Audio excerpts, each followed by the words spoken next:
Sejam muito bem-vindos ao 11º episódio do nosso PodPed, o podcast que foi pensado exclusivamente para a família. A gente fala sobre maternidade, sobre desenvolvimento, sobre saúde, tudo que envolve a criação de filhos. O meu convidado de hoje é uma pessoa super especial, é o Dr. Luiz Rigolon. Ele é cirurgião pediátrico e ele é especialista em urologia pediátrica. Seja muito bem-vindo! Muito obrigado, doutora Renata, muito obrigado pelo convite. E estamos aqui para falar desse tema aí que os pais têm tanta dúvida, né? Gente, eu escolho os meus convidados muito a dedo, porque geralmente eu escolho pessoas da minha confiança e que estão comigo no dia a dia, que eu acabo encaminhando os meus pacientes. Então, você foi escolhido a dedo para estar aqui. Obrigado. O tema que a gente vai falar hoje, gente, é fimose. É algo muito frequente no dia a dia das consultas e é uma pergunta que surge para mim dos pais, geralmente dos homens, na primeira consulta ali do menino. Então, o pai, é uma das primeiras perguntas que o pai me faz quando eu estou examinando o menino. Doutora, meu filho tem fimose? Então, eu gostaria de começar esse nosso bate-papo perguntando para você. Define para as nossas famílias o que é fimose. Então, assim, doutora Renata, a gente tem que entender que a fimose, ela é quando a pele do pipi, a gente chama de prepúcio, né? Que é aquela pele do pipi, ela é fechada. Ela é um anel apertado que impede a exposição da cabecinha do pipi da criança, que é o que a gente chama de glande. Essa pele fechada que impede a exposição é a famosa fimose, que tanta gente fala. Toda criança, a gente sabe que nasce com a fimose, é o que a gente chama de fimose fisiológica. É normal, é um mecanismo de proteção do pipi do menino. E aí, ao longo do tempo, a gente espera que essa pele vai abrindo, né? Com a higiene, com a facilidade do cuidado. Se a gente não consegue essa abertura, aí a gente pode estar desenvolvendo uma fimose de verdade que requer atenção médica. Então, quando que eu vou falar que essa criança tem uma fimose de verdade? Porque até então, os meninos nascem ali fechadinho mesmo, e a gente considera normal, que é o que você usou fisiológico. O fisiológico é normal, gente, é esperado. Que idade que essa criança precisa ter para eu falar assim, realmente é fimose? A gente tem vários estudos que mostram a porcentagem de prevalência de fimose na determinada idade dos meninos. No recém-nascido, cerca de 90% deles é fechado. Então, assim, tem aquela fimose. E a gente sabe que ela é o normal dele. Até os 3 aos 5 anos, menos de 10% vão ter a fimose. Então, a maioria deles vai abrir espontâneo.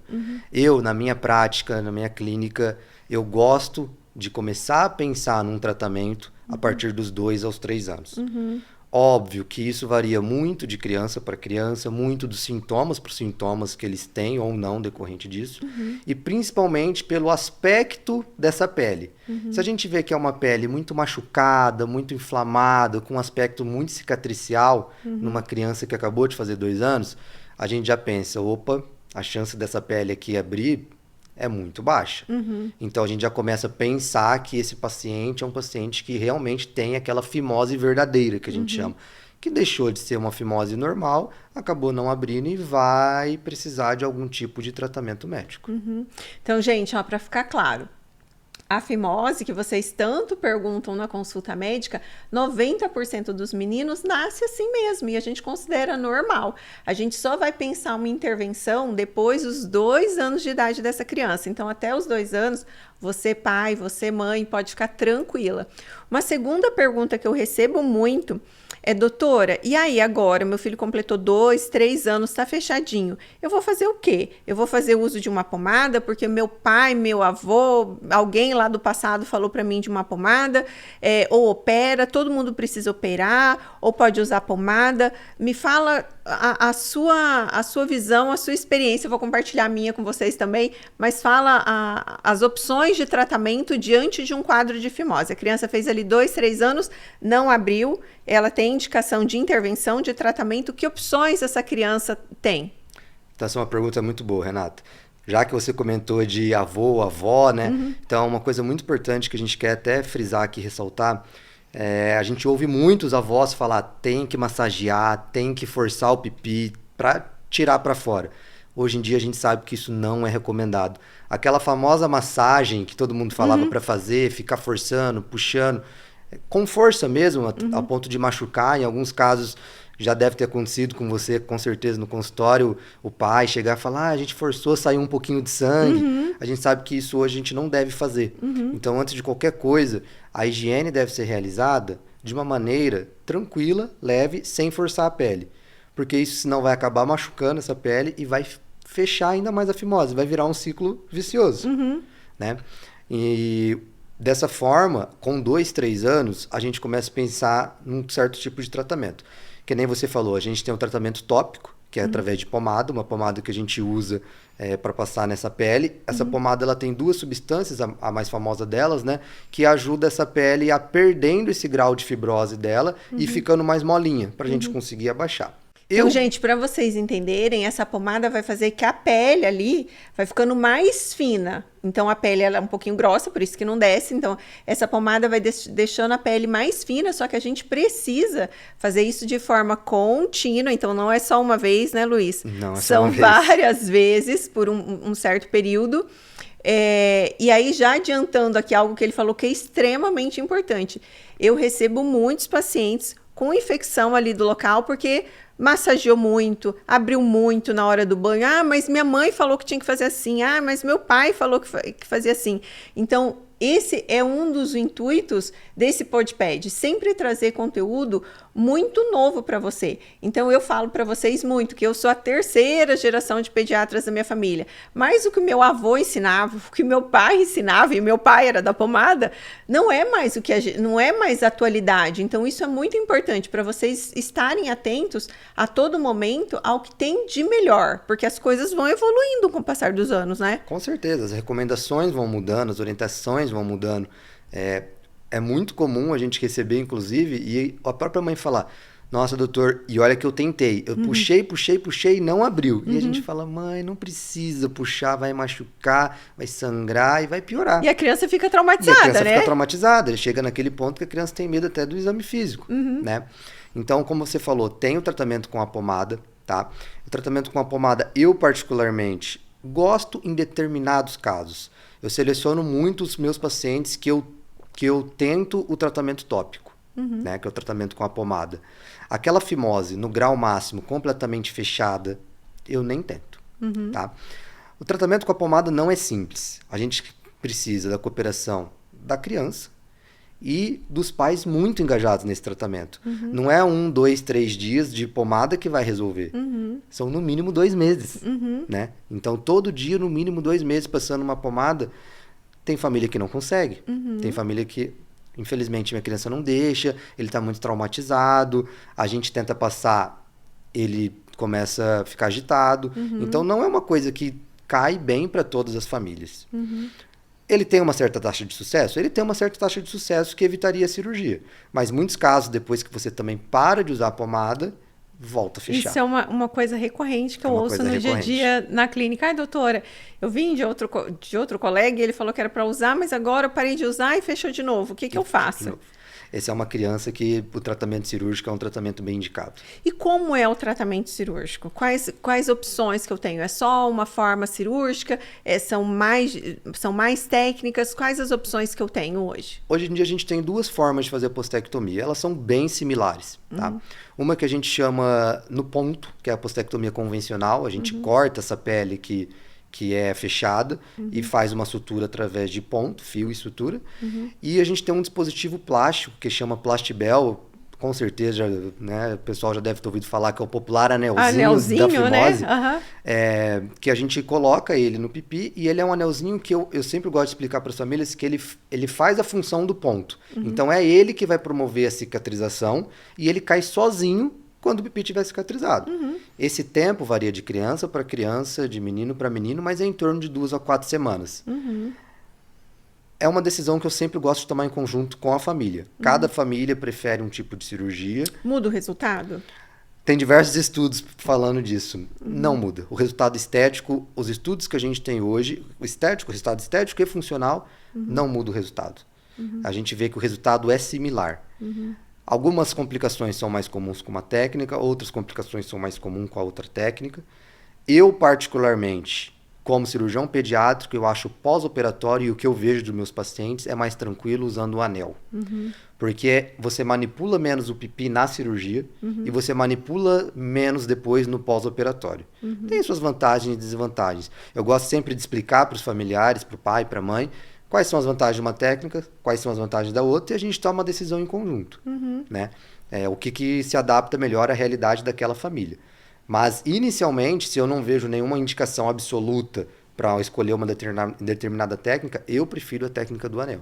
Tá. Prefiro a técnica do anel. E uma coisa que me perguntam muito, doutor, e aí? O tipo de anestesia? Porque quando eu falo de cirurgia, muitas famílias hoje ainda têm esse medo de anestesia, o medo de uma cirurgia como um todo. Então, assim, como é a anestesia? Essa criança vai dormir no hospital, essa criança não vai dormir? Porque é uma cirurgia bem simples e bem rápida, né? É uma cirurgia simples, é uma cirurgia rápida. Claro, é um procedimento cirúrgico. Mas hoje o ato anestésico é muito bem controlado, os riscos hoje em dia são bem baixos, óbvio que eles sempre vão existir, independente do tipo de cirurgia que você for fazer, mas é uma criança que hoje, eu gosto de operar meus pacientes pela manhã, para abreviar o tempo de jejum, eles passam de jejum à noite e não durante o dia. Se eles operam de manhã, na hora do almoço, começo da tarde, eles estão indo embora para casa. Então, via de regra, não precisa dormir no hospital. É uma anestesia que a criança dorme, ela não fica acordada em momento nenhum, então ela não lembra de nada. E associado à anestesia para dormir, né? A gente faz uma anestesia direta no pênis, no pipi da criança, para ele não ter dor no pós-operatório. Então, do ponto de vista cirúrgico, é uma cirurgia simples, rápida, vai embora no mesmo dia para casa. É tranquila, é o nosso dia a dia, né? Todo dia estamos lá com algum paciente fazendo. E tem uma idade? Você fala assim, se fosse... Essa é uma pergunta que eu recebo muito, doutora, se for... Porque eu falo, não, é uma urgência. Não, é uma urgência. Mas a gente tem que fazer em algum momento. Então, vocês decidam aí se vão fazer nas férias, em que momento vocês vão fazer. Eu falo isso muito na consulta, mas a gente tem isso daqui para resolver. Como é a sua experiência e qual é a sua orientação de idade? Tem uma idade? Porque eu recebo muito isso dos pais. Mas, doutora, até quando dá para esperar? Até quando pode ser operado? Eu gosto da marca dos 2 anos e meio, 3 anos. Eu acho que a partir dessa idade, claro que depende muito do exame físico, né? A partir dessa idade, se for uma fimose completamente fechada, com uma pele cicatricial, não tendo nenhum indício de que vai abrir, eu já acabo optando pelo tratamento cirúrgico. Não é uma urgência, que nem você falou, nossa, mas eu tenho que sair correndo fazer semana que vem? Claro que não, não precisa. Mas uma coisa que eu sempre falo para os pais, e a gente percebe isso, quanto mais velho a criança, pior é o pós-operatório. A criança menor, mais tranquila, às vezes ela não vai, quando ela crescer, ela não vai ter nem recordação da cirurgia. É um pós-operatório mais tranquilo. E a gente vê isso muito a diferença dos adolescentes, que a gente já pega também alguns casos de crianças maiores, adolescentes que já entraram na puberdade, e aí a gente nem consegue mais usar a técnica do anel, tem que ser obrigatoriamente na técnica do ponto, que o pós-operatório é mais chato, dói mais, tem mais manipulação. Então, a partir dos 2 anos e meio, 3 anos, se é aquela fimose fechada, eu já acho que tem indicação e eu costumo operar os meus pacientes. Claro, é personalizado, cada caso, selecionado, cada contexto de cada criança. Antes disso é possível operar? Existem crianças que às vezes precisam fazer postectomia antes disso, mas são casos mais selecionados, são casos mais específicos, por exemplo, com infecção de urina de repetição, com infecção do pipi que a gente chama de balanopostite de repetição, crianças que têm alguma malformação do trato urinário.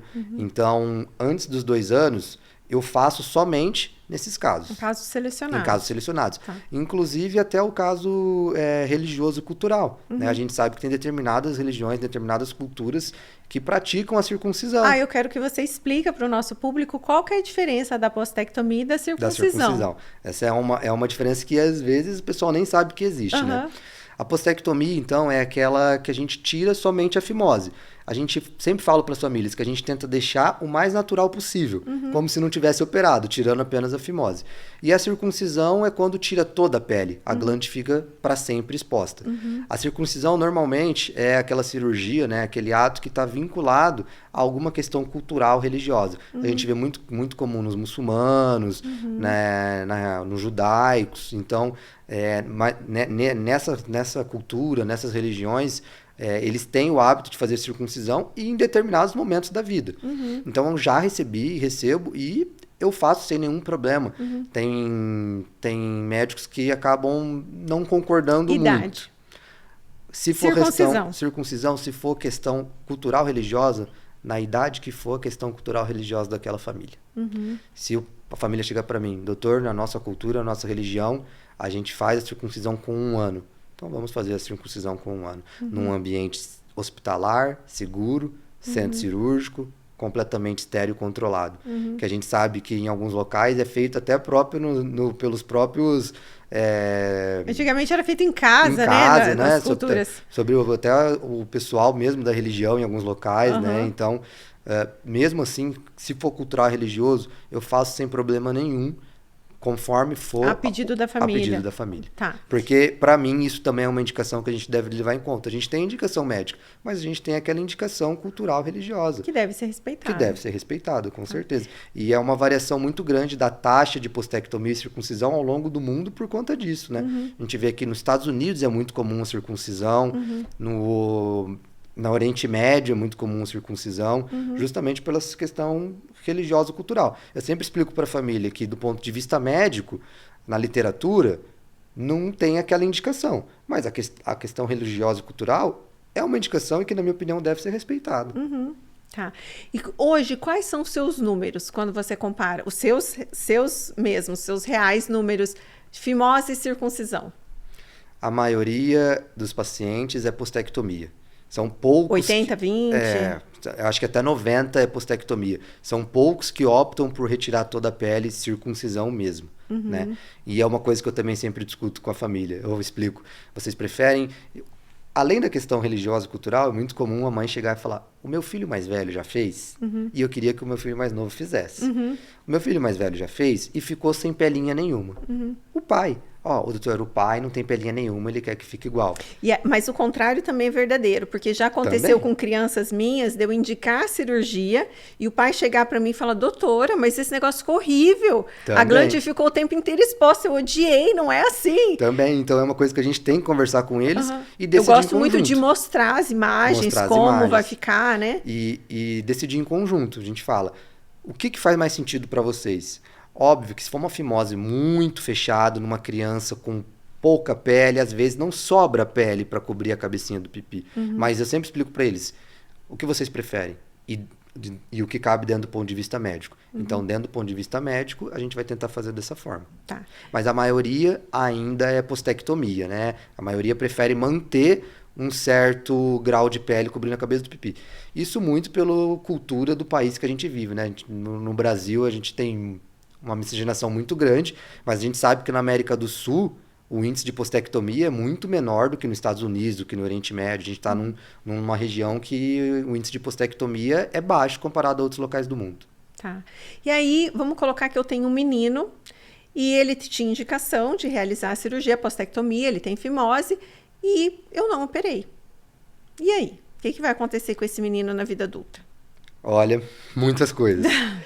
O grande problema é a dificuldade da higiene, né? Pensa, o pipi produz secreção, né? Por dentro daquela pele fechada. Se você não consegue abaixar, não consegue limpar por dentro, isso pode levar a uma série de infecções, desde infecção urinária até infecções do pipi e até favorecer doença sexualmente transmissível. Gente, isso daqui é uma coisa muito bacana, porque tem um trabalho muito grande mostrando que, na vida adulta, tá? Homens... que fizeram postectomia com homens que não fizeram, a taxa de doença sexualmente transmissível na vida adulta dos homens que fizeram a cirurgia é 73% menor. Então, é um número absurdo. Então, eu particularmente, para os meus pacientes, eu oriento sempre a cirurgia, pensando até na vida adulta. Eu acredito que esteticamente, no meu ponto de vista, esteticamente é melhor. Para a higiene, eu considero assim, absurdo de melhor. Faz muita diferença. Então, e pensando nesse número de doença sexualmente transmissível também, eu vejo muita vantagem. E é uma vantagem importante. Óbvio que não é só isso que evita as doenças sexualmente transmissíveis. Isso a gente sabe. Mas tem diversos, que nem você falou, tem diversos estudos que mostram que, feita a postectomia quando criança, essa chance de doença sexualmente transmissível na vida adulta é muito menor. E extrapolando da parte de doença sexualmente transmissível até o câncer de pênis. Porque o câncer de pênis está muito relacionado à questão de higiene e à questão também de doença sexualmente transmissível. Então, tem alguns estudos que mostram que, quando feita a postectomia ou circuncisão, quando criança, novinho, 2 anos, período neonatal, a chance de câncer de pênis quando adulto é menor. Óbvio que isso não é um único fator protetor, não é isso que vai evitar. A gente tem tabagismo, a gente tem HPV, outros fatores que estão vinculados. Mas ela tem um certo efeito, quando feita precocemente, também em relação ao câncer de pênis. Então, resumidamente, eu acredito que ficou muito claro tudo que nós falamos aqui. Quando é normal ser fechadinho, quando não é normal, quando a gente indica a cirurgia e a diferença entre a postectomia, que é a cirurgia para fimose, e a circuncisão, que é por outros fatores, geralmente por fatores religiosos, né? Muito obrigada por ter aceito o convite. Foi uma honra ter você aqui comigo. Imagina, eu que agradeço, Renata. Muito obrigado pelo convite. Parabéns pelo projeto, parabéns pelo seu trabalho. Foi uma delícia de bate-papo. É muito bom trazer as informações, o que tem de novidade, o que é melhor para a família e ajudar eles nesse processo, né, de definir o que é melhor para cada criança. Obrigado novamente, estou à disposição. Gente, o que vocês tiverem de perguntas sobre o assunto, vocês podem colocar aqui nos comentários e a gente vai fazer questão de responder. Até o nosso próximo episódio.